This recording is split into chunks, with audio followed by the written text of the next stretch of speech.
Salut tout le monde, on se retrouve aujourd'hui pour une nouvelle vidéo. On va essayer de mettre en place le jeu du Morpion. Donc, ça sera une vidéo spéciale débutant.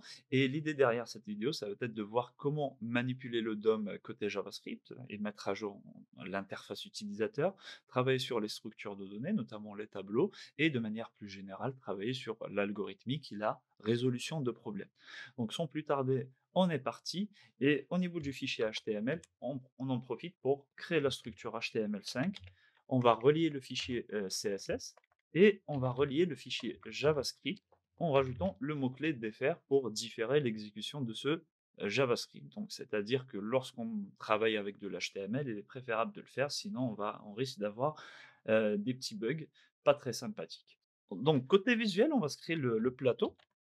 On va avoir une div qui aura la classe board, plateau simplement, et à l'intérieur, on va avoir 9 cases. Donc, on va se créer une div qui aura la classe cell. On en profite pour rajouter un attribut personnalisé qu'on appellera data-index. On en aura besoin côté JavaScript. Et là, je vais mettre un peu de magie avec le dollar. Donc, ça sera considéré comme étant une variable. Et tout ça, je vais le multiplier 9 fois. Et automatiquement, ça va me créer tout ça, donc avec des valeurs de 1 jusqu'à 9. Moi, je vais m'arrêter à 8 et je vais rajouter ici une div qui aura la valeur initiale à 0. En fait, tout ça, ce qu'on appelle des index, on va les utiliser ensuite côté tableau pour traquer un petit peu les cases qu'on a cochées ou pas. Voilà pour la partie HTML. Ensuite, on passe côté CSS. Donc côté CSS, je l'ai déjà préparé, donc je vais juste faire des petits copier-coller et vous expliquer un peu.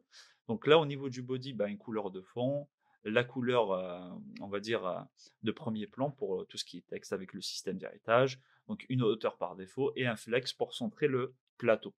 Donc ensuite, au niveau du plateau, donc 10 dimensions initiales, un flex et un flex wrap comme ça pour avoir un 3 sur 3 et des gouttières de 5 pour espacer un petit peu les cases. Donc ensuite, au niveau des cases, ben, on va avoir les dimensions, un système de flex avec un centrage au niveau des deux axes pour afficher soit la croix ou le cercle bien au centre. On lui donne une typo sans serif pour le texte à afficher, une taille de 60, des bordures, un border radius, un box sizing à border box pour avoir un total de 200 par 200, un curseur pointeur. Donc tout ça, ben, bien évidemment, vous pouvez le personnaliser. Donc une fois qu'on a fini ça, on peut lancer notre extension Live Server et on va avoir un résultat qui ressemble à ça. Bon, c'est vraiment très minimaliste, mais vous pouvez bien évidemment améliorer les choses. Donc dernière partie, on passe vers le côté JavaScript et on va déjà commencer par récupérer certains éléments au niveau du DOM et notamment toutes nos cases. Donc je vais créer une variable que je vais appeler sales et là je vais utiliser le document pour accéder à mon document HTML et je vais utiliser la commande querySelector all ou la méthode querySelector all qui va prendre un sélecteur CSS valide et je vais récupérer toutes mes cellules. Donc avant d'aller plus loin, on va débugger tout ça au niveau de la console et ensuite on sort au niveau de notre navigateur, on sort l'inspecteur et on voit qu'ici, quand on récupère toutes nos cases et donc le JavaScript est bien chargé. Très bien. Donc ensuite, on va avoir besoin de quelques petites variables au niveau du jeu qu'on utilisera au fur et à mesure. Donc là, je vais créer ce qu'on appelle un tableau de taille 9. Ensuite, je vous explique à quoi ça sert. Donc comme ça. Et on va le remplir avec simplement du vide, donc des chaînes de caractères vides. L'objectif de ce tableau, ça va être de traquer chaque case. Comme vous le savez, on a 9 cases au niveau de notre interface. Et donc là, l'idée, c'est qu'à l'état initial, bah, toutes nos cases, elles sont vides. Donc c'est pour ça que je les représente avec une chaîne de caractères vide. Par contre, au fur et à mesure que les joueurs vont jouer, on va essayer de remplir chaque case qui a été cochée à son endroit précis au niveau de ce tableau-là avec le système d'index qu'on a mis en place ici. Donc soit avec une croix, soit avec un cercle, tout dépendra du joueur. Donc si vous voulez, on peut aller débugger tout ça et voir que c'est juste un tableau classique, hein. Voilà, vous pouvez aussi le faire avec cette syntaxe, mais celle-ci permet d'aller un peu plus vite. Ensuite, on aura besoin d'une autre variable que je vais appeler simplement game is playable, qui serait un booléen. et par défaut, on va mettre ça à true. Donc là, l'idée simplement, c'est de savoir est-ce qu'on peut jouer ou pas. À l'état initial, on peut jouer, mais s'il y a un vainqueur ou s'il y a un match nul, on va passer cette valeur-là à false pour indiquer que, ben, que le jeu est terminé. Et une dernière variable qu'on aura besoin, comme ça, comme variable globale, on aura besoin du current player, ben, le joueur qui est en train de jouer. Ouais, par défaut, c'est au niveau des règles du morpion, c'est toujours le joueur croix qui va commencer, donc on va le représenter par un XE majuscule. Et ensuite, cette valeur-là, on pourra la modifier pour la passer à un cercle, ainsi de suite. Donc voilà pour les parties, pour les variables globales. Et maintenant, pour bien morceler notre code, on va se créer des petites fonctions et chaque fonction aura juste un seul rôle à faire. Et donc, ce qui permettra d'alléger un petit peu notre code et les fonctions, de manière générale, vont être beaucoup plus claires, beaucoup plus simples à comprendre. Donc, je vais commencer par créer la fonction principale qu'on appellera init game pour simplement initialiser le jeu. Et au niveau de cette fonction, on va prendre toutes nos cellules ici, qu'on a récupérées avec le query selector all. On va itérer, donc avec for each pour récupérer chaque case. Et pour chaque case qu'on va récupérer, on va lui greffer un gestionnaire d'événements. Donc on va écouter un événement en particulier, et l'événement, c'est un clic. Lorsque l'utilisateur clique sur une case en particulier. Et lorsqu'il va cliquer, on va se créer une nouvelle fonction qui va gérer tout ça, et qui s'appellera simplement handle click. On est parti, on va se créer cette fonction handleClick. Donc cette fonction-là recevra un événement. Donc l'événement qu'elle va recevoir, c'est en fait simplement le clic de l'utilisateur. Donc c'est un événement de type mouseEvent. Et notre objectif en récupérant cet événement-là, c'est en fait de cibler la case qui a été cliquée et d'extraire l'index, en tout cas, qu'on a greffé initialement au niveau de ces valeurs-là. Donc on va se créer une variable index et on va dire simplement ça va être event.target. Donc ça va cibler la cellule qui a déclenché le clic. Ensuite, on va aller au niveau des attributs personnalisés avec dataset. Et ensuite, on va récupérer notre index. Et juste avant d'aller plus loin, on va débugger la variable index. On n'oublie pas d'appeler cette fonction-là initGame. Et on va se rendre au niveau de notre navigateur. Et normalement, lorsqu'on clique ici, vous voyez que je récupère les valeurs de chaque case. Donc comme ça, en fait, je peux les cibler. Donc ça, 0, ça sera ma première case et la 8e, ça sera la dernière case. Une fois qu'on a fait ça, au niveau de cette fonction-là, handleClick, on doit détecter à quel moment on peut cocher une case. Donc on peut cocher une case si la case n'a pas déjà été cochée, elle est vide, hein, tout simplement, ou que le jeu est toujours en mode jouable, c'est-à-dire il n'y a pas de vainqueur ou de match nul. Donc pour le faire, c'est très simple, on va simplement faire une petite condition. On va aller au niveau de notre tableau qu'on a créé ici, qui est initialement vide, hein, et on va vérifier avec l'index côté HTML. Imaginons qu'on clique sur la case 0, donc celle-ci. Donc là, ça va aller chercher au niveau de ce tableau-là la valeur à la case 0, et on va juste vérifier si elle n'est pas vide. Si elle n'est pas vide, donc ça veut dire qu'il y a une valeur à l'intérieur. Si elle n'est pas vide, ou que le jeu est toujours jouable, donc là je vais faire une négation, et bien dans ce cas de figure-là, je vais simplement retourner et arrêter l'exécution de mon script parce qu'en fait on ne peut pas cliquer sur cette case-là. Soit parce qu'elle est déjà remplie, ou soit parce que le jeu est fini.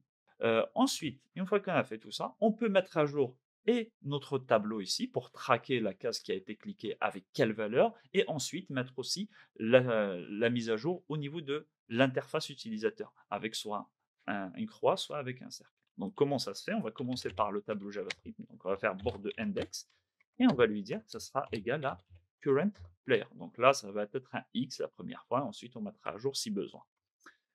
Et au niveau de l'interface, donc là, on peut utiliser event.target. Donc ça, pour rappel, ça permet de cibler la case qui a été cliquée. Et ensuite, je peux accéder à text content, donc le contenu textuel que je peux insérer entre la balise ouvrante et la balise fermante. Et pareil, ici, je mets current player. Et juste avec ça, en fait, maintenant, on peut cliquer et on voit que ça fonctionne parfaitement. Donc, quelle est la suite des événements après qu'on a fait ça? On va check for win, or draw. Donc qu'est-ce que ça veut dire? Ça veut dire qu'on doit faire on va faire juste une vérification pour savoir si on a un gagnant ou que le match ou qu'il y a match nul. Mais juste avant de faire ça, on va juste essayer de changer de joueur pour alterner entre les croix et les cercles. Donc pour le faire, simplement, on peut utiliser un if classique ou une condition ternaire. Donc je peux faire un ternaire ici, je vais faire une comparaison d'égalité. Je lui dis simplement, est-ce que current player est égal à x, ce qui sera vrai initialement, hein. Et si c'est égal à x, ben, je lui dis, bah, maintenant tu passes à O. Donc ça sera O, la valeur qui sera retournée. Sinon, si c'est un O, si c'est ou autre chose qu'un x, mais on va avoir que ces deux valeurs-là, et ben dans ce cas de figure-là, ça sera un x. Et une fois que j'ai fait ça, tout ça, je peux l'envoyer à ma variable current player. Donc, quand c'est le joueur X qui va jouer, ensuite ça va devenir O, rond, cercle. Et si c'est un cercle, ça va devenir une croix, ainsi de suite, ainsi de suite. Et comme ça, on alterne. Donc en vérifiant, voilà. Donc là, ça fonctionne. Maintenant, dernière petite étape pour finir en vrai le jeu, il nous reste la condition pour vérifier est-ce qu'on a un gain. Donc, histoire de ne pas mélanger, on va se créer une nouvelle fonction qui va juste vérifier est-ce qu'on a un gain. Donc, on va l'appeler check for win. Donc, comment ça va se passer ici? Là, il faut connaître un peu les règles du morpion et de manière visuelle, c'est très simple. Donc, au niveau du morpion, on a normalement 8 combinaisons gagnantes. Donc, on a 3 lignes, donc celle-ci, celle-ci et celle-ci, 3 lignes, 3 colonnes, ce qui fait maintenant un total de 6 et 2 grandes diagonales. Cette diagonale-là et cette diagonale-là. Donc, on doit les représenter pour pouvoir ensuite comparer les combinaisons. Donc, pour ce faire, c'est très simple. On va se créer ce qu'on appelle un vecteur, hein, un tableau de tableau, hein, un tableau bidimensionnel, et je vais appeler ça combs. Donc, j'aurai un gros tableau, et à l'intérieur, je vais commencer par lister mes cases de la première ligne. Donc, la case 0, la case 1 et la case 2, donc ce qui représente en fait la première ligne ou la première rangée. Je fais la même chose pour les deux suivantes. Donc, ça sera 4, 5 et 6. Donc là, techniquement, je me sers de. C'est comme les valeurs au niveau du data index, hein. Donc là, pardon, c'est 3, 4 et 5. Ensuite, c'est 6, 7 et 8. Ensuite, on va se représenter les trois colonnes. Donc, moyenne mémotechnique, ça sera 0, 3, 6, 1, 4, 7 et 2, 5, 8. Vous pouvez lire ça de manière verticale et donc vous aurez vos colonnes. Je vais juste dupliquer ça. Hop. Et donc, je vais mettre 0, 3, 6. Ensuite, ça va être 1, 4 et 7. Et pour finir, c'est 2, 5 et 8. Et les deux dernières diagonales, moyenne mémotechnique, ça va être ça, hein, 0, 4 et 8. Et 2, 4 et 6. Donc, je vais créer deux nouvelles entrées. 0, 4 et 8. Et 2, 4 et 6. Bon, j'espère que je ne me suis pas trompé. Et donc, quel est l'intérêt de faire tout ça? C'est que maintenant, on peut parcourir ce tableau-là, récupérer chaque combinaison, extraire ces trois valeurs-là et les comparer.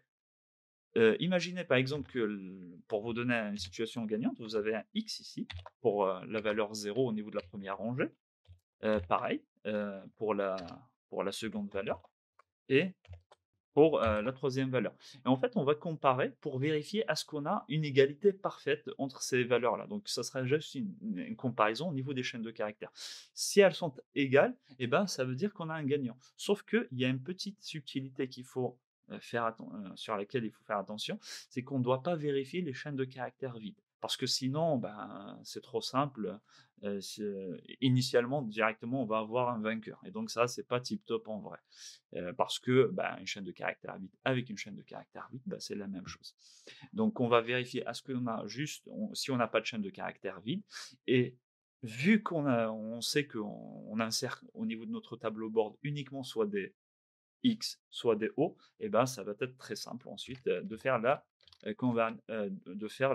comparaison. Donc, cette comparaison, comment ça se fait? On peut faire comme ça, créer une boucle classique.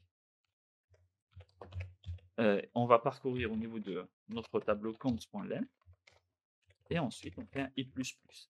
Une fois qu'on a fait ça, on peut extraire les trois valeurs donc en utilisant le destructuring, donc le fait d'extraire simplement des valeurs dans un tableau ou un objet, hein. Quand il s'agit d'un tableau, on met comme ça, si c'est un objet, on met des accolades. Et ça va être en fait cons de i. Voilà. Donc là, à l'intérieur, je peux extraire pardon, la première valeur, que je vais nommer A, la seconde, la deuxième valeur et la troisième valeur. Donc là, par exemple, pour chaque combinaison, A, ça sera soit ça, etc. À chaque itération. Donc ça sera une de ces valeurs-là, B, ça sera une de ces valeurs-là, et C, ça sera une de ces valeurs-là. Une fois qu'on a fait ça, simplement une petite comparaison. On va aller au niveau de notre tableau JavaScript qui représente nos cases, euh, donc l'état de notre jeu, et on va vérifier à ce que A n'est pas vide. Parce que si on vérifie une chaîne de caractères, ça va être un peu compliqué et on risque d'avoir des bugs. Donc là, on vérifie juste qu'on a une valeur à l'intérieur. Et si on a une valeur, là, on peut commencer notre comparaison. Donc on fait bord de A. Est-ce que c'est égal à bord de B? Et est-ce que bord de A est égal à bord de C? Donc comme ça, on fait une comparaison entre les trois valeurs, hein. Donc si A est égal à B et que A est égal à C, forcément B est égal à C. Donc on n'a pas besoin de rajouter une autre comparaison ici. Si on a ça, on peut simplement retourner vrai, hein. Voilà, on peut retourner vrai et ensuite si on n'a rien, on peut retourner false. Ça, c'est la façon, on va dire, la plus brute, de le faire, donc la manière impérative en utilisant une boucle, for classique. Une autre, syntaxe un peu plus élégante, c'est en fait d'utiliser les méthodes au niveau du tableau, qui sont disponibles au niveau des tableaux. Et là, on a une méthode qui s'appelle sum. Et en fait, sum va nous retourner true si une des combinaisons s'avère être vraie. C'est une des valeurs qu'on essaye de tester, s'avère être vraie. Donc là, je vais récupérer une combinaison à chaque itération. Et ça va être en fait la même logique, hein. Donc à l'intérieur ici, je peux prendre maintenant ce tableau, le coller. J'ai plus besoin du système d'index. Et ensuite, je vais retourner en fait cette comparaison. D'accord? À ce niveau-là. Et j'oublie pas aussi ici de mettre un petit return. Et donc celle-ci s'occupera de me donner un true ou un false à chaque case qu'on jouerait. Voilà, donc cette fonction, elle est finie. Et une fois qu'on l'a finie, on va revenir ici au niveau du handle click. On va dire simplement si on a un résultat, si on a un gagnant, on va faire quelque chose. Donc on va se créer une petite fonction qu'on appellera show result, ce qui va nous permettre d'afficher les résultats, et elle va prendre un petit message en entrée. Donc, bravo, le joueur machin a gagné, etc. etc.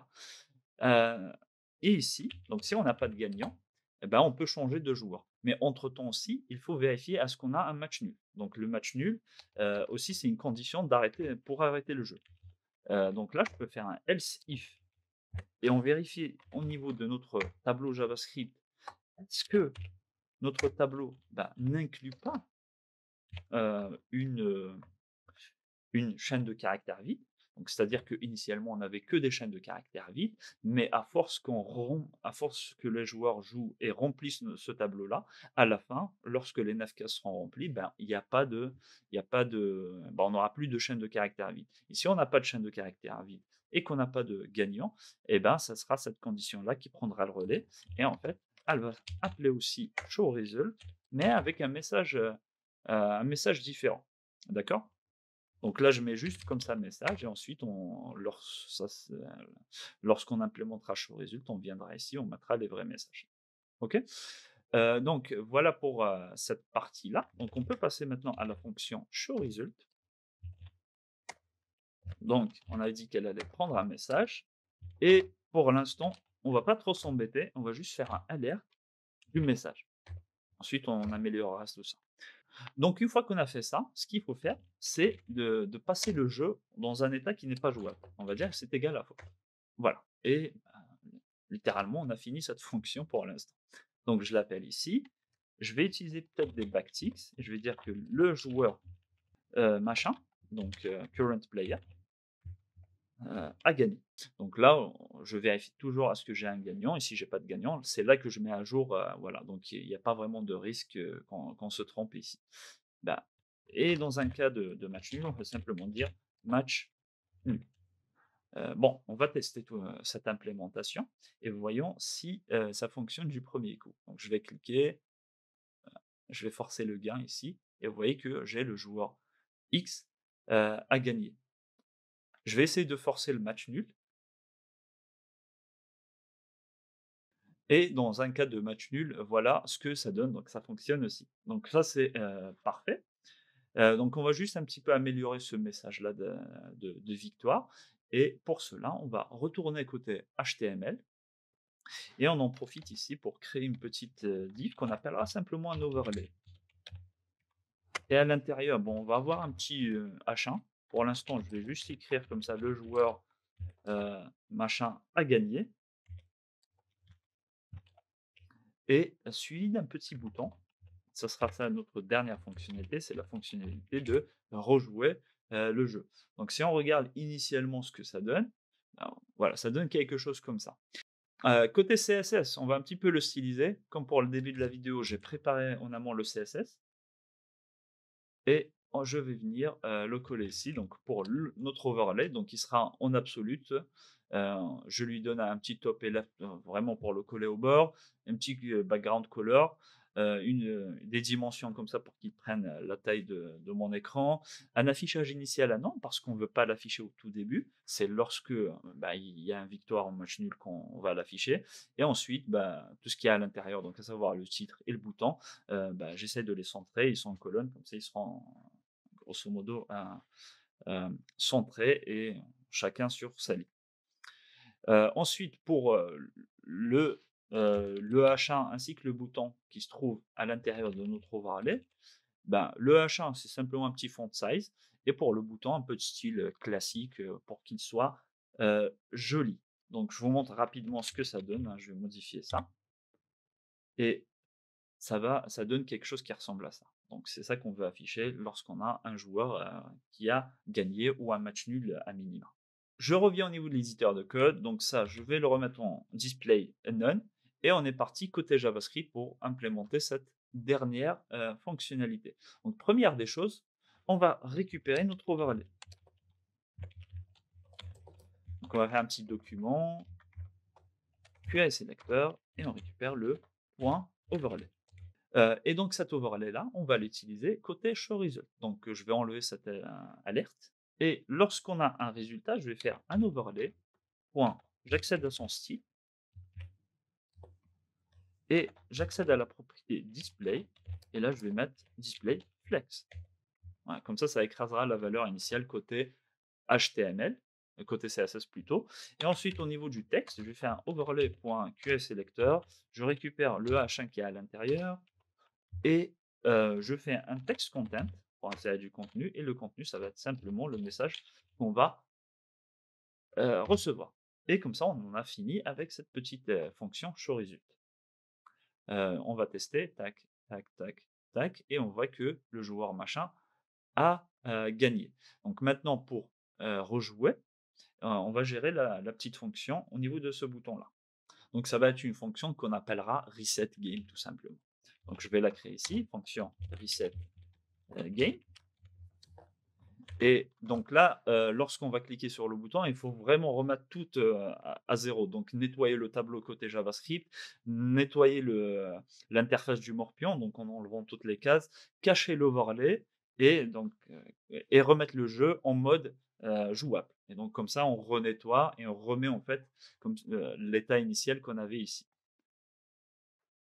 Donc on va commencer par disons l'overlay. J'accède à son style. Ensuite, je fais un display et je lui donne la valeur none.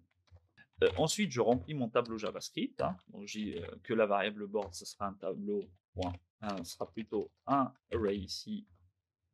On utilise le constructeur, on lui donne une taille initiale de 9 et on va le remplir avec une chaîne de caractères vite. Le jeu, est-ce qu'il est jouable? Ben oui, ça devient jouable, hein, parce que quand on finit le jeu ici, quand on affiche un résultat, et ben c'est là qu'on arrête le jeu. Et au niveau de l'interface, hein, on va reprendre notre cell et on va faire un petit for each pour chaque cellule. Et pour chaque cellule, on accédera à son contenu textuel et on va dire que c'est du vide, tout simplement. Comme ça nettoiera l'interface.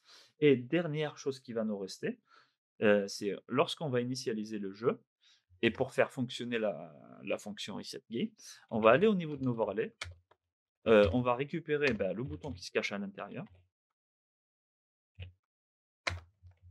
et on va lui rajouter un petit listener. Donc, lorsqu'on cliquera, on appellera la fonction resetGate. Voilà, donc on va tester. Je vais essayer de gagner rapidement. Je gagne et je peux rejouer. Donc ça, c'est plutôt sympa. Et vous voyez que ça fonctionne du premier coup. Donc voilà un petit peu pour cette vidéo. J'espère qu'elle vous aura plu. Si le contenu vous plaît, n'hésitez pas à vous abonner à la chaîne et je vous dis à très bientôt.